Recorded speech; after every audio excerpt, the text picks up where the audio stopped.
अस्सलाम वालेकुम जी। लखां दरूद नबीए पाक ते उन्हां दी आल ते साडे मुल्क दा कौमी खजाना खाली है।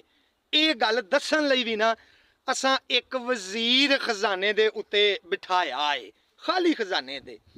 गैस दियां बिल्लां ने जेड़ा हाल आवाम दा कीता है ना, बुक बुक बंदे रोंदे ने। बीबियां मैं आप सुनिया कि इंज बाहवां उतां कर कर के ना ते बददुआवां देंदियां ने कि इन्हां दा बेड़ा गरक होवे, लेकिन वो नहीं हुंदा पिया।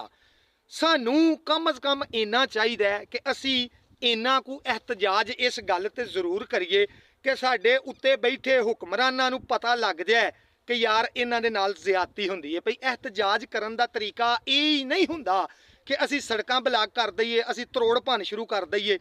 ये बिल्कुल गलत हुंदा है।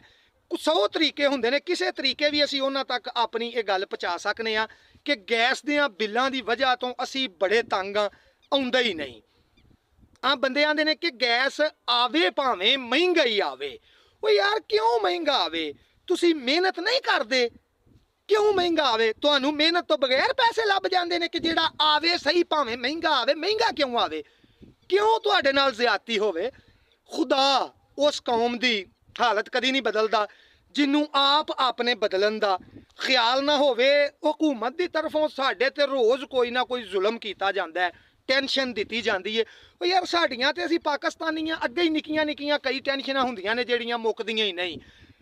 किसे विआह ते टुर जाइए ना, उत्थे सानू ये टेंशन हुंदी है कि खाने दे विचों कोई नुक्स कड्ढना है। ये भी बड़ी वड्डी टेंशन हुंदी है। हुण कोई नुक्स ना लभे, असी बोतल एंड ते पी के ते आने बोतल 2 नंबर सी, डकार नहीं आया।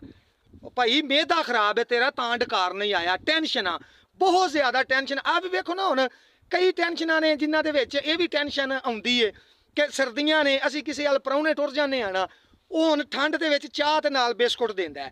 हुण टेंशन नहीं मुकदी, पता ही नहीं लगदा कि यार प्लेट च बाकी बिस्कुट किन्ने छड्डने ने।